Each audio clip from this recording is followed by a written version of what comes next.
If the Democratic race was a mess before last night's debate, oh, it's a train wreck today. A circular firing squad sinking just about every candidate.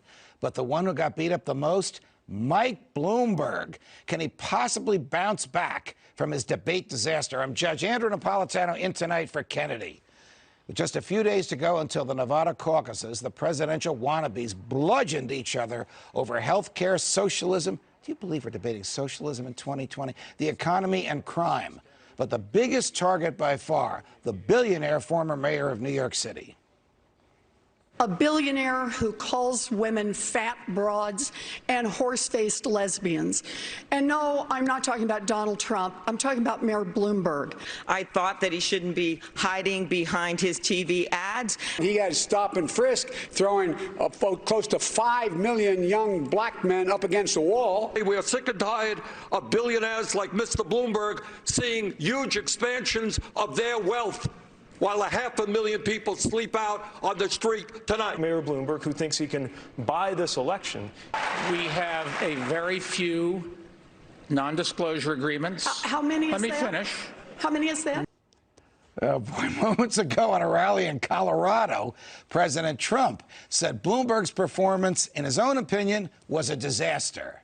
I don't know if anybody watched last night's debate. It got very big ratings. And you know what? Mini Mike didn't do well last night. I was going to send him a note saying, it's not easy doing what I do, is it? Not easy. It's not easy, Mike. Not easy for any of them. It's not easy. And the liberal media said it was pretty much a losing night for Bloomberg and all the Democrats. I thought it was a great night for Bernie Sanders. I thought it was a great night for Donald Trump. I thought it was a terrible night for the Democrats. They were going after each other way too much. We are 2 days away from the voting in Nevada, and they attacked a guy who's not on the ballot in Nevada. It was, I thought, tactically really dumb. Democrats perfecting the circular firing squad. The man they're all running against, Donald J. Trump, hardly took any fire at all. Nobody laid a glove on him. They were too busy tearing each other to shreds in an intramural ping pong game. So who won? Oh, let's ask Mike Bloomberg himself. The real winner in the debate last night was Donald Trump. Because I worry that we may very well be on the way to nominating somebody who cannot win in November. And to think the Democrats do it all over again next week in South Carolina. So was the president really the winner in Nevada? And did the Bloomberg bubble pop?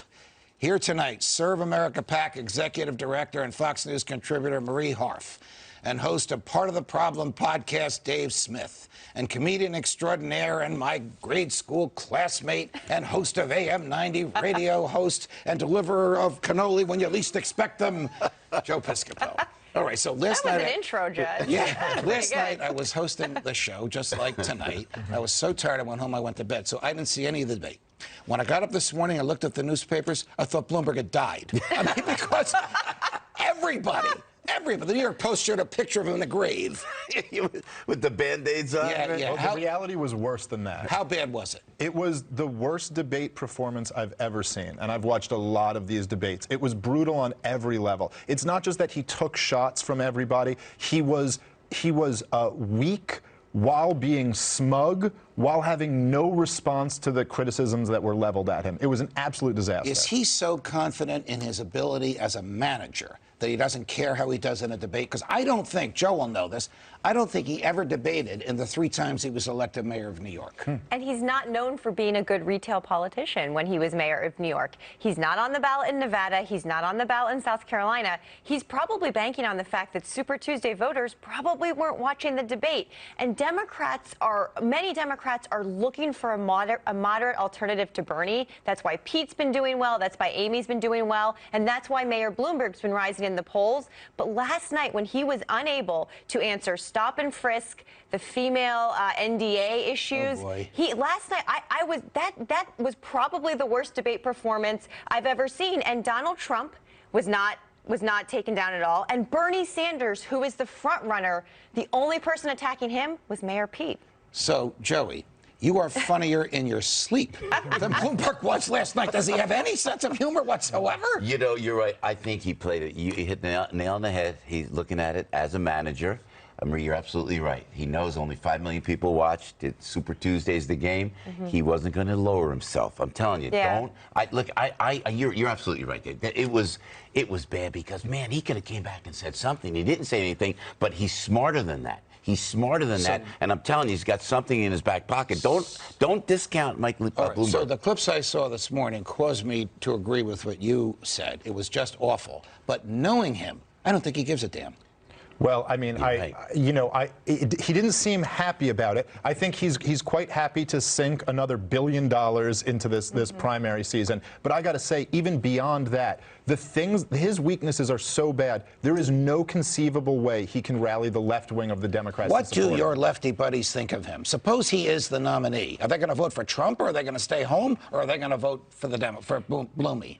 It's a really good question, Judge. And I think that the problem actually isn't the far left. It's people like, I'm a moderate Democrat, right? I looked at Bloomberg a few weeks ago and thought maybe he's the one, given his work on gun reform and climate issues, maybe he can be the moderate standard bearer. And then I read these comments about women. Then I see how much money he poured into keeping Republican Senator Pat Toomey in office in Pennsylvania only in 2016. How can this man be the standard bearer for the Democratic Party? I'm not the far left, and I'm uncomfortable with him. But I'd vote for him over Trump. Yeah, okay, well, that's the answer. But will Bernie's lefties vote for him over Trump? Will they vote for anyone but Bernie? We don't know, and that's a concern. All right. Well, half the early voting states are behind us already, and we're just in the middle of February. We have the Nevada caucuses in 2 days, where Bernie is currently leading in the polls. And then we have the South Carolina primary a week from now, where Uncle Joe has been ahead, but has recently been sinking like a rock in a pond. After that, it's on to Super Tuesday, where Bloomy has focused most of his millions, soon to be billions. So will any candidates separate themselves from the pack? Marie. The question around Joe Biden is if he does not win in South Carolina. Is that it? Probably. Is it difficult for you to say that? It is. I really respect Joe Biden. I wish he would have run in 2016. I think he's a better candidate than Hillary. But there is a small path for him to have a mini comeback. Given how poorly Bloomberg did, if he does well in Nevada and South Carolina, he might do better on Super Tuesday. But Bernie is the lead right now, and that's very nerve-wracking for a lot of Democrats. Dave, does Uncle Joe still have the support of the vast majority of African Americans in South Carolina, or have they begun to desert him? Well, the polls seem to indicate that they were open to deserting him. Look, the real problem for Joe Biden is in all of the states, if only 2, but in both of them, he's underperformed his numbers. I think Bernie's going to win Nevada. He's going to win South Carolina. I hear people like you sound exactly like kind of establishment Republicans did in 2016, coming to terms, realizing that this guy is taking over our party. All your liberal friends in the entertainment community, what do they think of Uncle Joe? Yeah, you know what? He is. You're absolutely right. He's a nice guy. And he is a sweetheart in person. You're the moderate Democrat. You're the one. I said because You're the one. What do you mean she's the one? She's the one. No, but no Democrats aren't moderate anymore. I was a blue dog Democrat, as you know, for many years. Right. And then I just more libertarian. Reagan flipped you. Yeah, actually, it was Reagan, but I met Joe Biden. Nancy whispered something to me, but we won't say that on air. Nancy read me the Ryan Act. She said, stop doing my husband. But I got to tell you, Joe Biden is a nice guy. There's no way he wins. You're absolutely right, Dave. It's Bernie. I love this. For the radio, you can't make up the material. They're writing the material for us. Brokered convention, Bernie and Michael Bloomberg. I'm telling you, it's going to be spectacular. Our friends at MSNBC said today if Bernie's the nominee, Trump wins 49 states. What will the Democratic hierarchy do to prevent Bernie from becoming the nominee? I don't think they can do anything. And if they try to, they will hurt themselves if he is the nominee. Look, they already took the nomination away from him once when they gave it to Hillary. Am I right? He's not going down this time. Joe Biden still polls best against Donald Trump. I actually think Bernie Sanders can beat Donald Trump head-to-head, but I think he would destroy the Democratic Party at the Senate level and the House level. He would really hurt us down ballot. All right, following up on that, even after 9 debates, Iowa and New Hampshire, we know there is still no clear front runner in the Democratic Party. You ready for this, Marie? I don't know, man. If no candidate has clinched at least half the delegates up for grabs, which seems increasingly likely, then the DNC will have a contested convention this summer.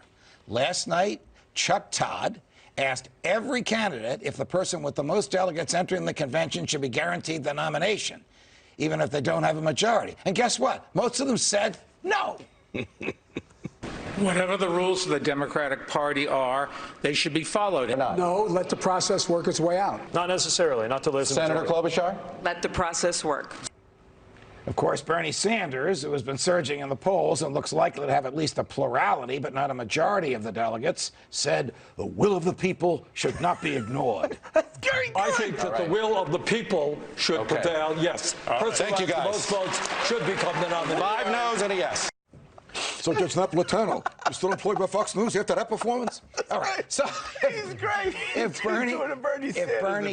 Bernie does have the lead, but not enough delegates to clinch the nomination, will all hell break loose in Milwaukee? And will the elites, what they used to call the super delegates, ruin the Democratic Party again, Marie? I'm not sure that they will be able to. They don't come into play until a later ballot. Can you imagine, though, a contested convention between two people who aren't Democrats? Bernie Sanders is not a Democrat.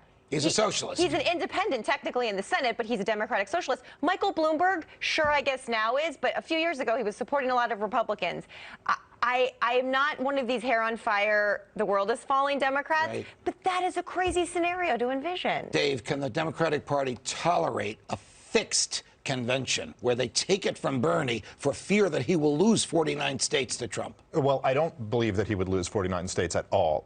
But listen, remember when the RNC was flirting with the idea of changing the rules to take the nomination away from Trump? Yes. And they had to face the realization that there would, as Trump said, there'll be riots in the streets. And he wasn't wrong. And this is the same thing with Bernie Sanders. They, at this point, have no other choice than to try to coalesce around Bernie Sanders. Will Bernie's lefties riot for him? Yeah, I think they will. They're like the Google. Are you being serious now? Yeah, I'm telling you, I never knew Bernie had, and he came on the show too. And that was a great Bernie impression. Oh, thank you. Will you do that on my radio show? Yes, I will. Yes, I will. He's a pathological liar. He's a liar.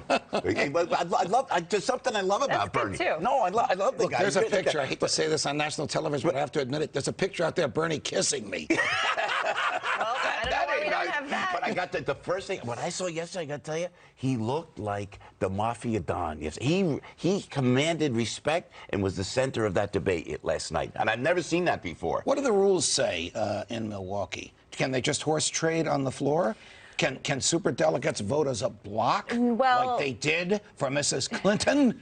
She also got more votes, Judge. All right. She got more real votes from voters. Superdelegates don't come into play, I think, until the third ballot. We have to get through a bunch of ballots first when there is horse trading going on at the state level, and each state allocates their delegates a little differently. Remember Iowa? It wasn't that long ago. What a mess that was. One candidate won more votes. One candidate won more delegates. I'm worried that Nevada's not going to go very well. But look, to your point about Bernie's our Trump, and there were crazy Republican debates in 2016 where they did this to each other, and their candidate won. And there was talk about a contested convention, and that didn't happen, and it worked out for Republicans in the end. Dave, so do the Democrats need believe? To calm down a little. Do the Democrats believe that there are states besides Vermont where Bernie can beat Donald Trump? Yes. Oh, yeah, absolutely. I mean, Bernie Sanders would win New York. He will win a lot of the traditional. But I will say, I think Bernie Sanders is Trump's toughest match at this point. I think that Bernie Sanders is more likely to pull in the moderate Democrats than Mike Bloomberg is to pull in the woke Democrats. But don't the Democrats need Joe Sixpack from Western Pennsylvania and Ohio and Michigan and Wisconsin? I know I'm going to get in trouble, and even Indiana. They do. Can Joe Sixpack vote for Bernie? Yeah, I'll tell you, he can't. They won't, and that's why I really think the president, no matter who they throw at him, is going to win in a landslide. I'm telling you right now. But to your point, Bernie's going to give I'll tell you, he's going to give a heck of a run, and he's going to have all the young votes, and we're going to be surprised at it. But I really don't think that people in Wisconsin, Michigan, and in Pennsylvania are going to vote for Bernie Sanders. There's no way. But I'm telling you, I bet you Bernie gets this nomination. All right. There's the prediction right there. The panel returns later. But first, Roger Stone, today learning his fate at his sentencing hearing in Washington, D.C. But should he get a retrial? Or should the president pardon him before he even sets foot in a prison cell? Criminal defense attorney David Schoen, who watched every inch of that trial, breaks it down for us next.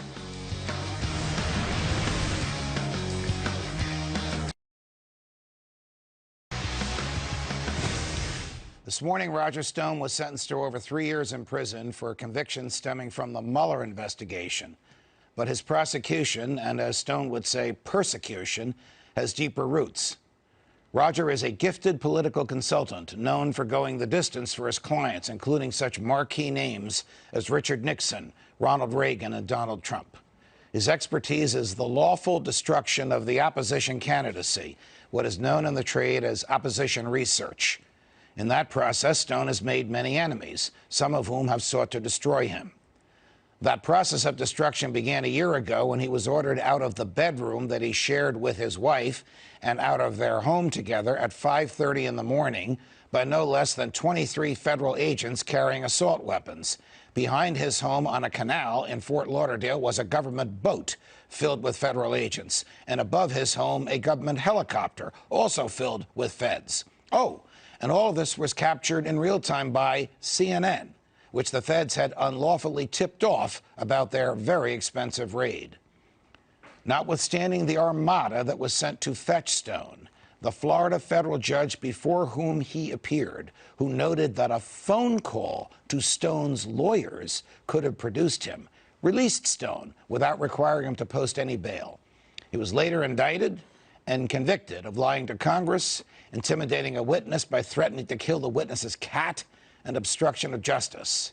The prosecutors in his case recommended that he serve a 7 to 9 year sentence. President Trump tweeted very harsh criticism of that recommendation and the personnel that produced it. And when Attorney General William Barr made it known that he would offer to the trial judge a different and lesser recommendation, the 4 prosecutors who tried the case resigned. The same day that the prosecutors resigned, the foreperson of the jury, herself a lawyer, outed herself as a stalwart opponent of all things Trump, with 2 negative references in her tweets to Roger Stone. All this has created an enormous headache for the trial judge, but of course the judiciary has tools with which to address it. This judge needs to do what she hasn't done yet: call Stone's lawyers and the resigned prosecutors into the courtroom, along with this former jury foreperson. She should interrogate the foreperson. Why didn't you tell us of your antipathy to Trump? Don't you know that as a lawyer, even an accurate answer can be misleading when it's not complete and frustrate a criminal trial? Were you truly a neutral juror? And to those resigned prosecutors, hey, why did you guys step down from the case before it was over? Oh, and did you know of the foreperson's prejudices? Would you want a juror on one of your cases who felt about the prosecution the same way this juror felt about Trump and Stone and their colleagues? Stone continues to maintain his innocence, now even more so, knowing that he was tried unfairly. And of course, he is entitled to a new trial, no matter what the jury found in the original one. Why? Because it is better that 1,000 guilty persons go free than 1 person be unfairly punished. Because the history of human freedom is the history of paying careful attention to procedure. Because in America, we only punish those who were fairly convicted. And because politics and bias have no moral or lawful place in American criminal prosecutions. Earlier today, the president weighed in on whether he'll get personally involved in Stone's case. I want to address today's sentencing of a man, Roger Stone. Roger Stone. He's become a big part of the news over the last little while, and I'm following this very closely, and I want to see it play out to its fullest because Roger has a very good chance of exoneration, in my opinion. I'm going to watch the process. I'm going to watch it very closely, and at some point I'll make a determination. But Roger Stone and everybody has to be treated fairly, and this has not been a fair process. As for some protesters outside the courthouse, well, they had a different idea.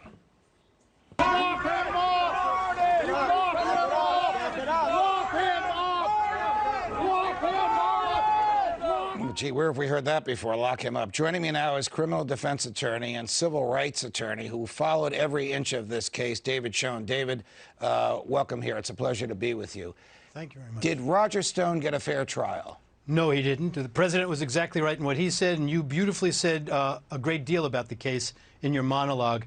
He didn't get a fair trial from the start, frankly. I think the public needs to know how checkered this was from the start. One of the prosecutors who got the indictment in this case, Jeannie Rhee, was Hillary Clinton's personal lawyer in her email scandal. Roger Stone's case is about trying to get opposition research on Hillary Clinton's emails. It's outrageous. What is your take on the jury foreperson? You heard my take. This is per se an indicator of a new trial, because the Supreme Court has said, while we're not entitled to perfect jurors, we are entitled to indifferent jurors. By the way, we're entitled to a judge who is indifferent as to the outcome. Did Stone have an indifferent juror in the foreperson, and did Stone have an indifferent trial judge, David? A second part first. No, the judge was very angry today and had been all along. She politicized this process while disclaiming any politicization of the process today in her sentencing. She spoke about Republicans this, Republicans that. She said that Roger Stone didn't do this to support the president. She did this to cover up for the president. She tried to do today, and the president should be livid about this, she tried to do today what the special counsel Mueller-Weissman team couldn't do, and that is find evidence of the wrongdoing by the president. But as to the juror, it's a very serious issue, and you're right. The integrity of the process is paramount. This juror, we now know, was tweeting before the trial, during and after the trial now, about issues that are all political, very anti-Trump, seems to be a real activist. But think about this. They did juror questionnaires in this case, called all the jurors in, had them fill out questionnaires in September. 2.5 weeks earlier, we now know that she was tweeting about the white supremacist rally in Charlottesville, linking it to MAGA and asking if they're going to take a stand. Why wasn't that revealed, or was it revealed? 2 months after that, they had voir dire of the jurors. Why wasn't any of this activism exposed? It should have been. In New Jersey, where I sat as a trial judge, and as you know, in the federal system, the judge actually picks the jurors. I was always a little leery of a person on the jury that really, really, really wanted to be on the case. It's almost as if they wanted to produce a predetermined outcome. But I have never seen this in a juror, David, that is also a lawyer, a trained, licensed lawyer who understands how the system is supposed to work. And that's what we had here. Right, and I think, as you pointed out, this is a lawyer who knew she wanted to be on the jury to stick it to Roger Stone, in all likelihood. Here's what I think the defense has to do now. They've filed a motion to seal already about the juror misconduct, but it has to be multifaceted. The problems here are potentially deception by the juror. These are all separately actionable and separately conceptual. Failure to follow instructions, extraneous influence. With all of these posts, was she getting responded to? Was she interacting with other people? This is a basis for a hearing. There should be juror interviews of all of the jurors to see how badly this infected this case. I think you're right. But I don't think this trial judge is going to do it, because I think she's as biased as the juror was. David, it's a pleasure. Thank you for joining us. Thank you very much. Former National Security Advisor John Bolton now weighing in on whether his testimony would have changed the results of the impeachment trial. So does he think he would have helped or hurt the president? Plus, the New York Times getting slammed for, you're not going to believe this, printing an op-ed from none other than the second in command of the Taliban. Why would the old gray lady, just a couple blocks from here, give a soapbox to terrorists? Oh, the panel is ready to tackle that one next.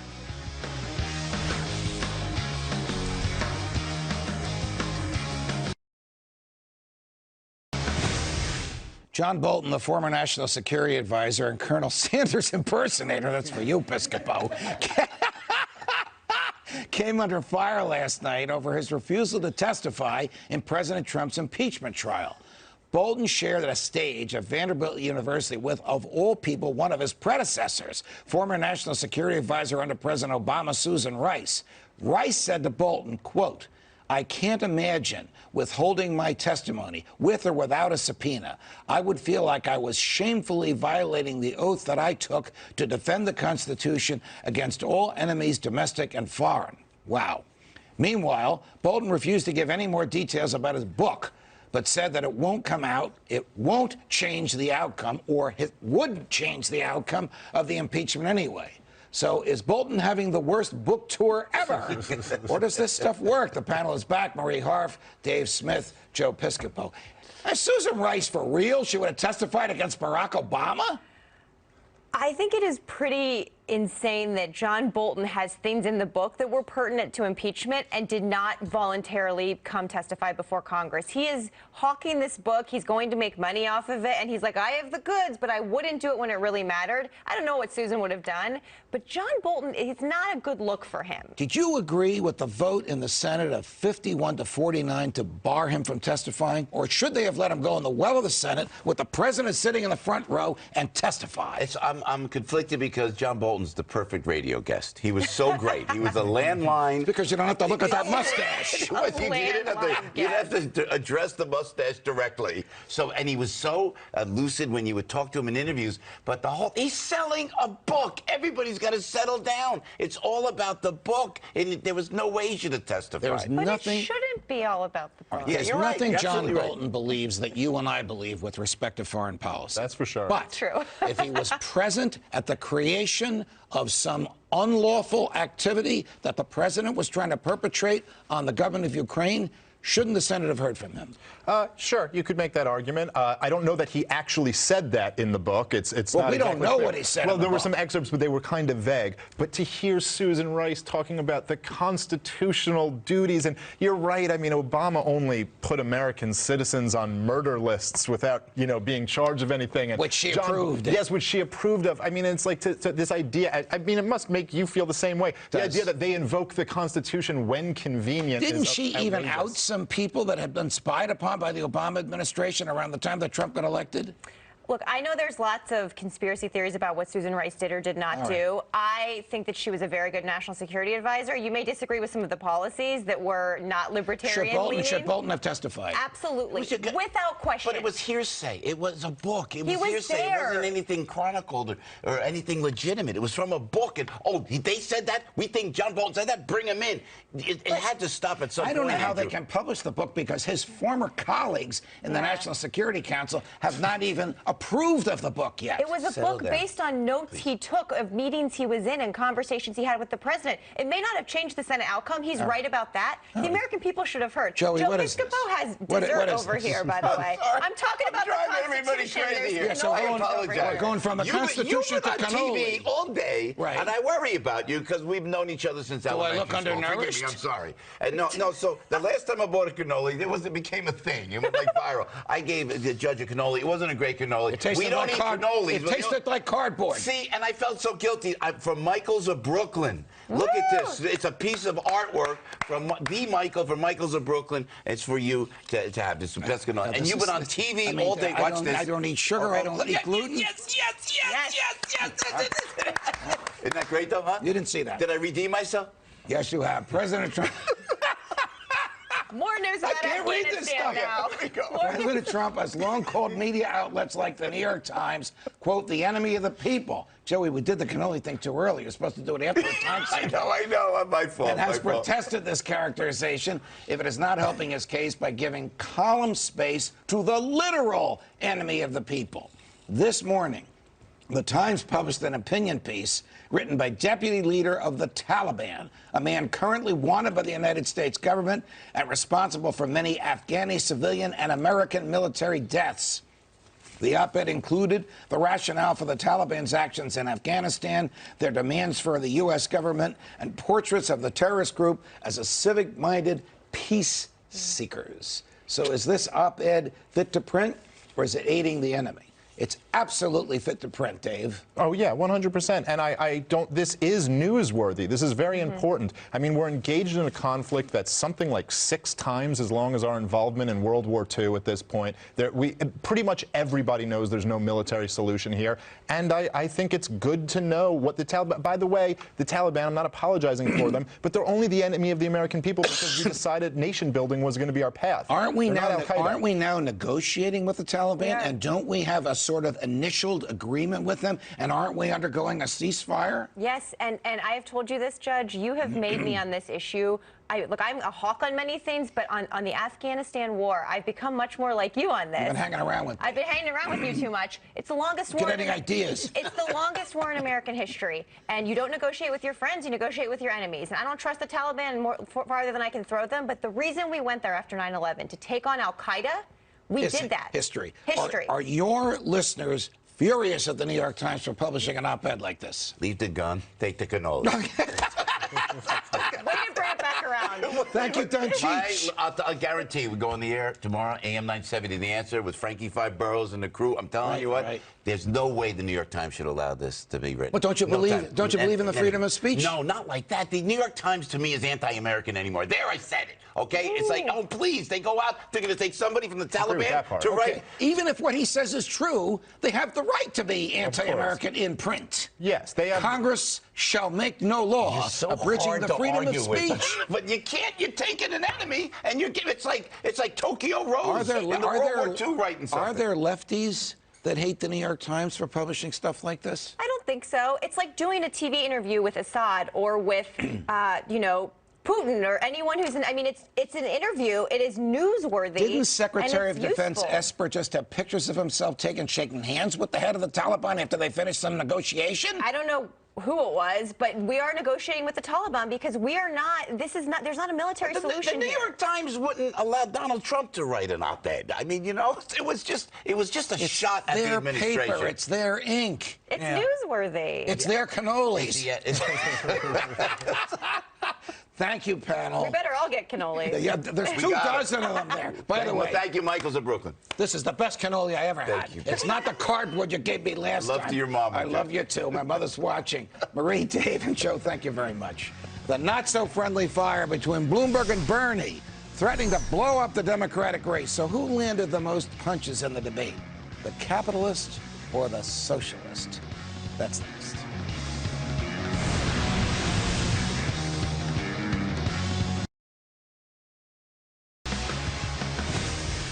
You may have thought we settled this with the fall of the Berlin Wall, but last night's Democratic debate reignited the ideological battle between capitalism and socialism, with Mike Bloomberg and Bernie Sanders each carrying their respective banners and exemplifying the divide in the party. Take a look. We're not going to throw out capitalism. We tried that. Other countries tried that. It was called communism, and it just didn't work. Let's talk about democratic socialism, not communism, Mr. Bloomberg. That's a cheap shot. The best-known socialist in the country happens to be a millionaire with 3 houses. What did I miss here? Well, you'll miss that I work in Washington, House 1. That's the first problem. Live in Burlington, House 2. That's good. And like thousands of other Vermonters, I do have a summer camp. Forgive me for that. Where is your home? Which tax haven do you have your home? New York City, thank you very much, and I pay all my taxes. You know what, Mr. Bloomberg? It wasn't you who made all that money. Maybe your workers played some role in that as well. Whew. So who owns the soul of the Democrat Party, the billionaire or the Bolshevik?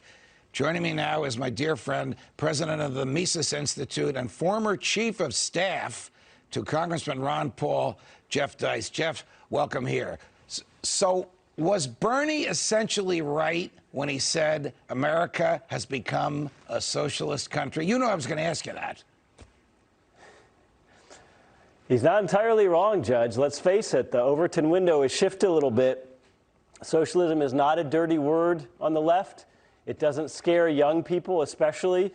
A lot of young people in this country, when they hear socialism, they think of Denmark or Sweden or something like that. They don't think of Nazi Germany. They don't think of the Soviet Union. They don't think of communist China. So I think Bernie's right. I think in 2016, maybe Bernie was an outlier in his own party. In 2020, I think he's right there in the center, and maybe Bloomberg's the outlier. But can Bernie actually make the argument that wealth should be redistributed or assets should be owned in common?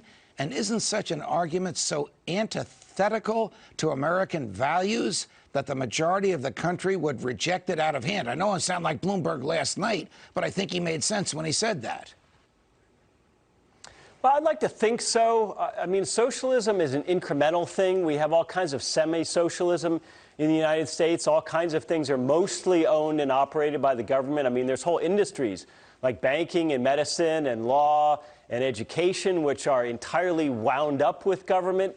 So, you know, it's not something that the American people are scared of anymore. But I do hope that what comes across in these Democratic debates is that Bernie Sanders and Elizabeth Warren, for example, they hate business in their DNA. Capitalism to them is anathema, whereas Bloomberg, he doesn't hate it. He's a business guy. He understands what it took to become a wealthy person from nothing. So there is a difference there, and I don't want to poo-pah it, but I do think that Bernie Sanders is not an outlier. I think your average Democratic voter is quite open to nationalizing or socializing entire industries. And I think that people like you and I have to view this really as a failure of sorts. I mean, we have failed intellectually, ideologically, with our young people. The whole bulwark of conservatism, Inc., and to a lesser extent, libertarianism has failed to make the case that history and theory and book after book have proven time and time again, which is that socialism doesn't work. But some people are still buying it. If you take, we only have about 45 seconds, Jeff. If you take the wealth transfer away from Bernie, doesn't he have a lot of views with which libertarians agree, like war and peace and what you can do with your body and surveillance and civil liberties? Well, supposedly he does. He doesn't seem like a civil libertarian when it comes to the police. He also apparently, by some accounts, cleaned up New York City quite a bit. So it depends on your perspective. But look, I want an anti-war candidate. I want to hear him talk about getting out of the Middle East. When he says that, maybe I'll believe him. Trump said the same thing. Okay. Jeff Deist, it's always a pleasure. Thank you very much for joining us. All right. Why a former FBI agent is calling the Bureau a threat to democracy, and how you could be helping the government to track and record all of your movements 24/7 without even knowing it. That's next.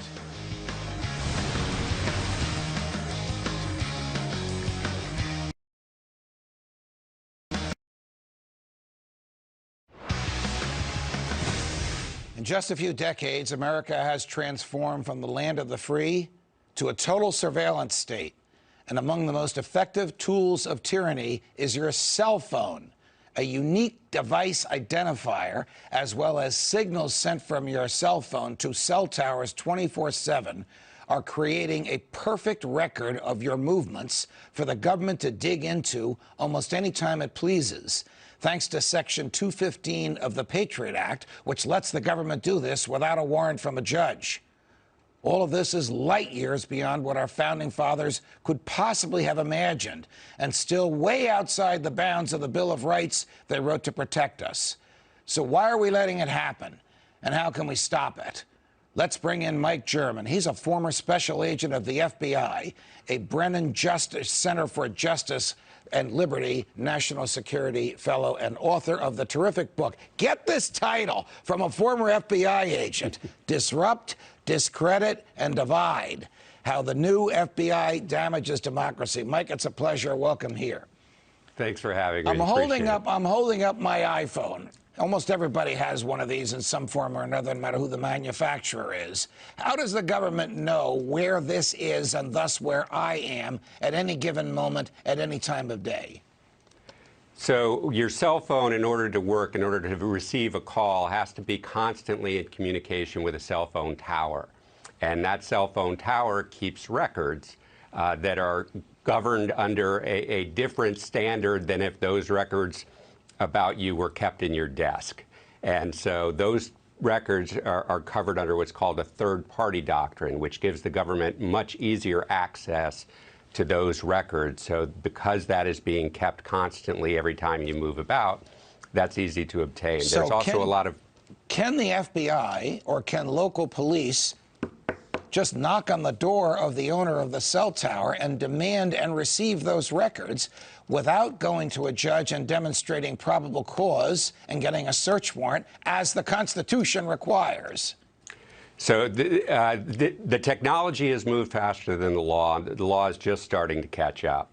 But they have traditionally been able to get that with what's called a D order, which is a court order, but it's lower than probable cause. It requires only reasonable indication that the evidence is relevant to an ongoing investigation. So it's a much lower standard. But there are also cell tower dumps that are done, again, with much lower standard than probable cause. So it's not what we are normally used to as a Fourth Amendment probable cause warrant. It's a much lower standard of information that gives the government much broader authority to collect records in bulk. They also use something called a stingray. which for years they tried to hide that they were using this device, and basically it mimics a cell tower. So even though it's a suitcase-sized device that the agency controls, your phone thinks it's a cell tower, so will communicate with it. And with that, they're able to collect records of everybody who is in the region when it's on. So we've gone from being colonists who are victimized by a foreign government issuing general warrants to Americans who elect a government that does the same thing to us. Exactly, and when we have a government agency that's powerful enough to know much more about the citizenry than the citizens know about what that government is doing with the information it collects, that's when democracy is at risk. Are there other FBI agents that think about this the way you do? Sure, there are, and unfortunately, I think there over time has been a move to push out people who complain internally. Got it. Got it. Mike, you're a courageous guy. I hope a lot of people buy and read your book. Thanks for joining us, and we'll be right back. Thanks for watching the show tonight. You can follow Kennedy on Twitter and Instagram at Kennedy Nation, on Facebook, Kennedy FBN, and email Kennedy at kennedyfbn@foxbusiness.com. You can catch my show, Liberty File, exclusively on Fox Nation. Watch it at foxnation.com. What a pleasure it was trying to fill her shoes. From New York, defending freedom for the great Kennedy. Good night, America.